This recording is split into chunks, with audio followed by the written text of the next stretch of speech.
और शाला के आज के हमारे अध्यापक रहेंगे आसिफ, और एक खास मुद्दे पे हम बातचीत करने जा रहे हैं। जी हाँ, कई बार हम सुनते हैं और काफी सारे सवाल भी हमारे पास आ रहे थे कि बाजार में शेयरों को बांटा किस आधार पे जाता है। कई बार हम सुनते हैं ए कैटेगरी के शेयर हैं, बी कैटेगरी के शेयर हैं, जेड कैटेगरी के शेयर हैं। इस पर मनिंदर से काफी सारे सवाल थे। हमने मनिंदर जी का सवाल लिया, कपूरथला से हैं। उनका मानना यह है कि ये जो कैटेगरी डिवाइड की गई है वो किस आधार पे की गई है और क्यों की गई है। A B T S Z category के शेयर होते क्या है, किस आधार पे बांटा गया है। आसिफ हमारे साथ जुड़े हैं। आसिफ, पहले तो बताइए क्यों बांटा गया है, ये कैटेगरी निर्धारित करने की आवश्यकता पड़ी क्यों, और उसके बाद से फिर हम धीरे धीरे A B T S Z category में बातचीत करेंगे। बताइए। शुक्रिया विपुल। ये निवेशकों के सुविधा के लिए यहाँ पे कैटेगराइजेशन किया गया है, क्योंकि निवेशक को परेशानी ना हो शेयर चुनते टाइम की कौन सा शेयर बेहतर है, किसके मैनेजमेंट काफी बेहतर है और कहाँ पे वॉल्यूम ज्यादा है। आप खरीदने जाएंगे तो आपको इम्पैक्ट कॉस्ट, यानी कि आप खरीदने कुछ भाव देके जा रहे हो और आपको खरीद किसी और भाव में है, बहुत ज्यादा पे ना हो, यानी कि इसको इम्पैक्ट कॉस्ट कहते हैं, वो काफी कम हो। तो इसी सारे चीजों को लेकर के कैटेगराइजेशन किया गया। A category, B category, T S और जेड कैटेगरी, इन सारी चीजों को लेकर बनाया गया विपुल जी।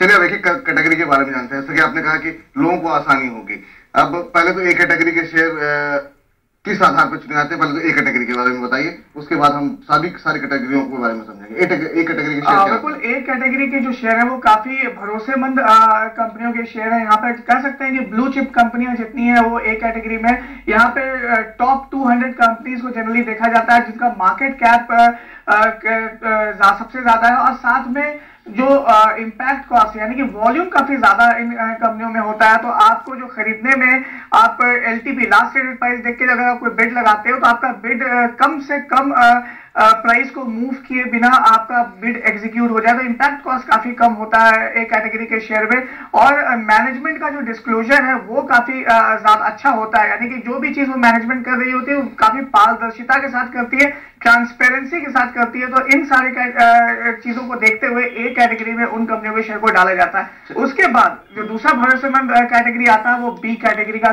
शेयर होता है। यहाँ पे मार्केट कैप कम है मगर मैनेजमेंट का डिस्क्लोजर काफी अच्छा है। मार्केट कैप उतना नहीं है, 200 के बाद वाले जो कैटेगरी है मार्केट कैप कम है, मैनेजमेंट का डिस्क्लोजर ज्यादा है और साथ में थोड़ा कम वॉल्यूम होता है एक कैटेगरी से। चलिए, यहाँ पे दो कैटेगरी के बारे में बताया गया। एक कैटेगरी के अंदर सारी चीजें सकारात्मक है, मार्केट कैप काफी अच्छा होना चाहिए, वॉल्यूम काफी अच्छा होता है शेयर में, ट्रांसपेरेंसी मैनेजमेंट की काफी ज्यादा मैनेजमेंट की तरफ से ज्यादा होती है। जो इन सब कैटेगरीज में जो सबसे बेहतरीन 200 कंपनियां होती हैं उनको डाला जाता है एक कैटेगरी के अंदर, जिन्हें बड़ी कंपनियां कहते हैं। जैसे कि हम रिलायंस इंडस्ट्रीज हुआ या फिर निफ्टी के शेयर्स होते हैं, ज्यादातर सभी के सभी एक कैटेगरी में होते हैं। बी कैटेगरी में वॉल्यूम थोड़ा कम होता है, मार्केट कैप कम होती है, लेकिन ट्रांसपेरेंसी यहाँ पर भरोसा मैनेजमेंट के ऊपर यहाँ पर भी किया जा सकता है। अब बारी आती है, थोड़ा और आगे बढ़ते हैं, टी एस और जेड कैटेगरी। यहाँ पे क्या भरोसा थोड़ा कम रहता है आसिफ? जो जिसपे भरोसा बिल्कुल नहीं होता है और जहाँ पे मैनेजमेंट डिस्क्लोजर नहीं होता है वो जेड कैटेगरी के अंदर डाल दिया जाता है। जहाँ पर मैनेजमेंट कंप्लाई नहीं करता है बीएसई जो भी आप एक्सचेंज है उस एक्सचेंज के रूल्स एंड रेगुलेशन को कंप्लाई नहीं कर रहा है और अपना डिस्क्लोजर टाइम टू टाइम नहीं दे रहा है, तो उस सारे कैटेगरी को जेड कैटेगरी के शेयर में डाल दिया जाता है। साथ में टी और एस एक स्पेशल कैटेगरी है। टी कैटेगरी में वो शेयर है जो ट्रेड टू ट्रेड में है, जहां पे आप जब खरीदते हैं तो आपको कंपलसरी डिलीवरी लेना होता है या जब बेचते हैं तो आपको डिलीवरी देना होता है। उन शेयरों को टी कैटेगरी में डाल दिया जाता है, एक स्पेशल कैटेगरी है। आसिफ ये टी कैटेगरी दोबारा एक बार आपसे समझेंगे, लेकिन इसमें जो खबर आ रही है उसको ले लें ताकि बीच में कोई दिक्कत ना हो। और खबर निकल करके आ रही है रिलायंस इंडस्ट्रीज के ऊपर, और ये खबर निकल के आ रही है कि सरकार के अगले कुछ हफ्तों में केजी D6 के गैस आउटपुट की समीक्षा करेगी सरकार के साथ। ये बयान आया है बीपी के साथ, और इस बीच रिलायंस इंडस्ट्रीज में दबाव देखने को मिल रहा है। सरकार के साथ अगले कुछ हफ्तों में केजी D6 के गैस आउटपुट की समीक्षा की जाएगी। इंट्राडे लो पे रिलायंस इंडस्ट्रीज 19 रुपए नीचे फिलहाल ट्रेड करता हुआ।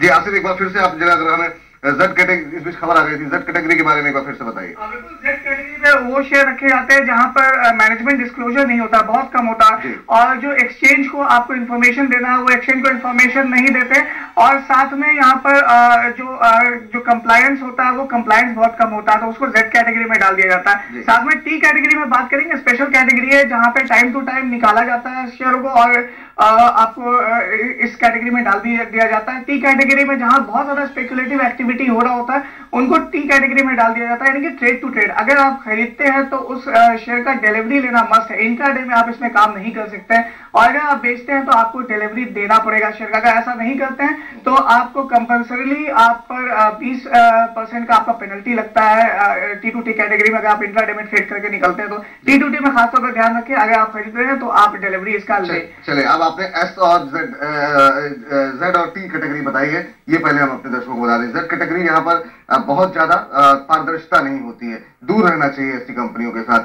टी कैटेगरी वो होती है कि ट्रेड टू ट्रेड, आपको डिलीवरी, अगर आपने उस शेयर को खरीदा है तो ऐसा नहीं कि आज आपने लिया, 2-3 रुपए का मूव मिल गया तो आप एग्जिट कर लेंगे, आपको उस सौदे को रखना, उस शेयर को रखना होगा। तो इसलिए जब भी आपको ट्रेड करें और इंट्राडे ट्रेड कर रहे हैं और आपने टी टू टी में उस शेयर हुआ है और आपको जानकारी नहीं है तो आपको उसकी डिलीवरी लेनी ही पड़ेगी, ये इस बात का ध्यान रखेंगे आप। इसके अलावा आसिफ बस्ती है एस कैटेगरी, इसके बारे में जरा बताइए। बिल्कुल, एस कैटेगरी एक छोटी कंपनियां जो कि दूसरी रीजनल एक्सचेंजेस पर लिस्टेड है, उनको एक विंडो दिया गया है बीएसई द्वारा कि आप यहाँ भी लिस्ट करा सकते हैं। उसके लिए एक अलग से विंडो है जिसको इंडो नेक्स्ट कहा जाता है, तो ये एस कैटेगरी के अंदर में डाल दिया गया है, जहां पे छोटी कंपनियां जिनका अमूमन मार्केट कैप 3 से 30 करोड़ के आसपास होता है, तो ये सारी कंपनियां एस कैटेगरी के अंदर इंडो नेक्स्ट जिसका नाम है उस पर लिस्ट की जाती है, और उनके लिए रकम जुटाने में एक मदद कर सकते हैं, और एक तरीके से उनको एक फायदा पहुंचाने के लिए ये जो रीजनल एक्सचेंज में लिस्टेड है उनके लिए ये एस कैटेगरी बनाया गया। साथ में एक और कैटेगरी, कभी अगर निवेशक गुजर जाए उस कैटेगरी से, एफ और जी कैटेगरी है, जहां पे शेयर नहीं है, यहाँ पे बॉन्ड्स यानी कि फिक्स्ड इनकम सिक्योरिटी लिस्टेड है। एफ कैटेगरी में फिक्स्ड इनकम सिक्योरिटी और जी कैटेगरी में गवर्नमेंट सिक्योरिटी यानी कि बॉन्ड्स गवर्नमेंट के, और एफ में अमूमन नॉर्मल बॉन्ड्स लिस्टेड होते हैं। चलिए, तो यहाँ पर काफी महत्वपूर्ण बातें की गई है, लेकिन इसका सार जो निकाला गया है वो ये है कि आपको, अगर आप रिटेल इन्वेस्टर हैं, कोशिश कीजिए कि ए और बी कैटेगरी के शेयर में आप इन्वेस्ट करें। अगर आपके कोई सजेस्ट करता है और आप टी श्रेणी के शेयर को खरीदते हैं तो इस बात का ध्यान रखें कि आप उसमें इंट्राडे ट्रेड नहीं कर सकते। जेड कैटेगरी जो होती है उसमें पारदर्शिता बहुत कम होती है। इसी तरह के शेयर वो होते हैं जब हम लगातार इसमें अपर फ्रीज देखते हैं या फिर लोअर फ्रीज देखते हैं और आप इसमें फंस जाते हैं, क्योंकि आपको खुद नहीं पता होता है कंपनी में तेजी क्यों आ रही है और ये गिरावट क्यों आ रही है। लेकिन आसिफ, एक आम आदमी जो एक रिटेल इन्वेस्टर है, अगर उसे ये पता करना हो ये इस शेयर की कैटेगरी क्या है, वो किस कैटेगरी में है, मान लीजिए कोई भी एक उदाहरण लेकर के, मान लीजिए एस्ट्रोनैट एक शेयर है और हम किसी को खरीदारी करनी है, उसे कैसे पता लगेगा किस कैटेगरी में है, इसका अंदाजा कैसे लगाएगा? बिल्कुल, बहुत नॉर्मल सा चीज है। आप न्यूज़पेपर में, ईटी में या किसी भी न्यूज़पेपर में जाएंगे, उसमें कैटेगरी के हिसाब से दिया हुआ है, ए, बी और जेड कैटेगरी दिया हुआ है, और जो टी टू टी में उसके आगे टी लिखा हुआ होता है। साथ में अगर आप बीएसई के साइट पे जाएंगे, आप काउंटर का नाम टाइप करेंगे तो आपको उसके कैटेगरी के साथ आएगा कि कौन से कैटेगरी में ये शेयर बिलोंग करता है। चलिए, तो आप आसानी से, अगर आपके घर पे नेट है तो बीएसई की साइट से आप ये जानकारी ले सकते हैं कि आप जिस शेयर पे ट्रेड करने जा रहे हैं वो किस कैटेगरी का है। इससे आपका ट्रेड जो है वो सुरक्षित रहेगा। आपसे बहुत बहुत शुक्रिया, बहुत अच्छा आपने आज अध्यापन का कार्य किया। उम्मीद करते हैं हमारे दर्शक इससे भी फायदा उठाएंगे। तामिर साहब, कोई टिप्पणी आपकी आज की पाठशाला पर? बहुत बढ़िया, बहुत बढ़िया जी। और एक ही चीज कहना चाहूंगा आसिफ के लिए और आपके लिए, पलकों के पीछे से क्या तुमने कह डाला, फिर से तो कह डाला, फिर से तो फरमाना। और जानकी नंदन, छा गए तुम। तामिर साहब, चलते चलते एक और चीज आपसे पूछनी थी।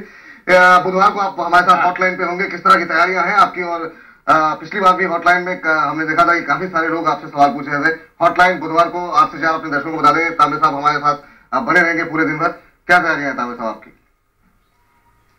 मैं तो बस जैसे होता है, बस वही जो सत्य होता है वो बोलता हूँ, सत्य वचन बोलता हूँ, और जो लोग उसको सुनते हैं और जिसको अमल करते हैं तो मुझे बड़ी खुशी मिलती है।